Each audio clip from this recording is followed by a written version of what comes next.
s'est passé que les services de renseignement français ont constaté, au cours des dernières années, des derniers mois, que toutes leurs informations transmises au sommet de l'État n'étaient pas suivies d'effet. Et donc, la lassitude, la colère, les a amenés à chercher quelqu'un qui accepte de publier les pièces pour que les Français prennent conscience de la situation à laquelle nous nous trouvons. Et quand j'ai vu affluer, en décembre, janvier, février dernier, une masse de documents explosifs que j'ai vérifiés par moi-même et qui s'avéraient authentiques, je me suis dit, je ne peux pas reculer vis-à-vis de ces gens-là et puis vis-à-vis des Français.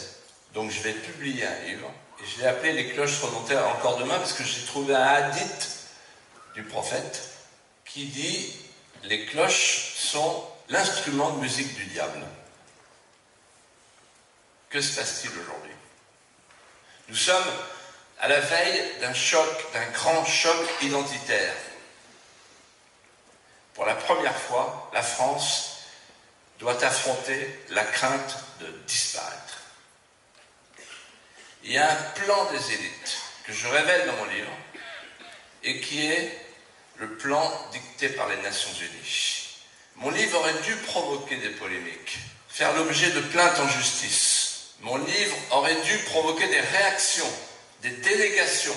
Aucune dénégation, aucune plainte, aucune polémique, aucune protestation. Parce qu'ils savent tous que j'ai les dossiers et que le premier qui avance reçoit en pleine figure les dossiers. Oui, je vous dis ce soir à Béziers, il y a un plan de l'ONU. Il est mis à jour chaque année, depuis l'an 2000, et donc ça finit par s'éventer. Ce plan consiste à remplacer la population de l'Europe. C'est en cours. Le plan de l'ONU prévoit des scénarios de remplacement de la population européenne et de la population française en particulier, par une population extérieure, par une population importée. C'est prévu, c'est en haut, c'est les Nations Unies, c'est-à-dire toutes les élites mondialisées, y compris chez nous, qui préfèrent aller chercher une main-d'œuvre payée au lance-pierre que de continuer à faire travailler la main-d'œuvre autochtone qui est trop chère. La mondialisation heureuse. Le plan des Nations Unies donne pour la France un scénario.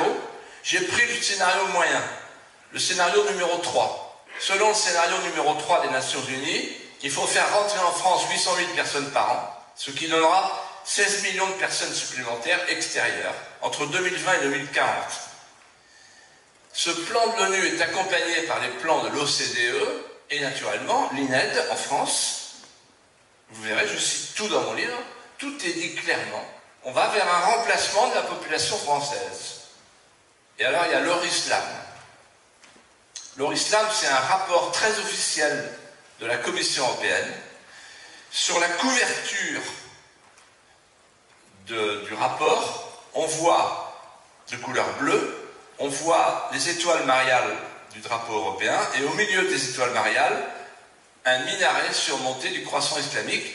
Et ce rapport, l'Or-Islam, vise, je cite, à acclimater les Européens, je cite, à la culture religieuse étrangère importée. Et également aux avancées sociétales et multiculturelles, c'est-à-dire au communautarisme, c'est-à-dire à l'islamisme. En fait, il s'agit, pour leur islam, comme ils disent, d'inscrire le récit islamique dans le récit historique de l'Europe, d'installer ce qu'on appelle le multiculturalisme. Une société multiculturelle, c'est une société multiconflictuelle et multidéculturée. Et ça conduit à la barbarie.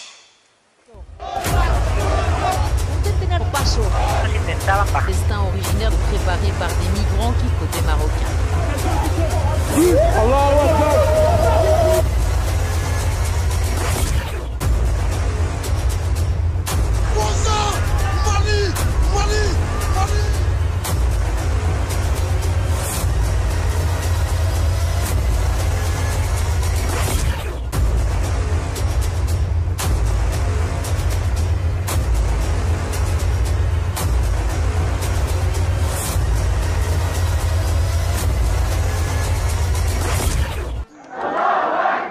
Certains voudraient nous faire croire que le rétablissement des frontières nationales serait une solution miracle. C'est une supercherie. Schengen, c'est deux choses. C'est l'abolition des frontières entre les pays européens, et ça, il faut le maintenir. C'est une chance formidable pour nos jeunes qui peuvent aller étudier un peu partout sans passer la douane. Travailleurs détachés, c'est une chance formidable. C'est aussi une chance formidable pour nos entrepreneurs, c'est aussi une chance formidable pour les touristes. Il faut laisser cette liberté de circulation. Il ne faut ni suspendre Schengen, ni en sortir, ni l'affaiblir. Annuler Schengen, ce serait une absurdité.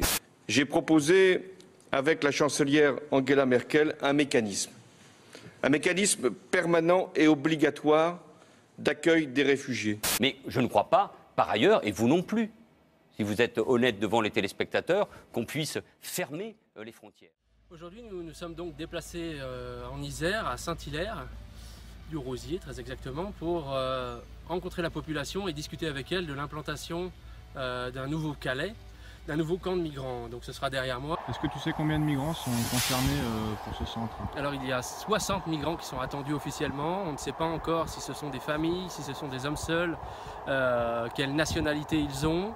La préfecture joue un petit peu l'enfumage là-dessus. La seule chose qu'on sait, c'est qu'on n'a pas consulté la population là-dessus. Tous les gens ici sont assez hostiles à cette présence. Ils ont peur pour leur vie de village, puisque c'est quand même directement 3% de la population de ce village de 2000 âmes qu'on va remplacer finalement et même rajouter.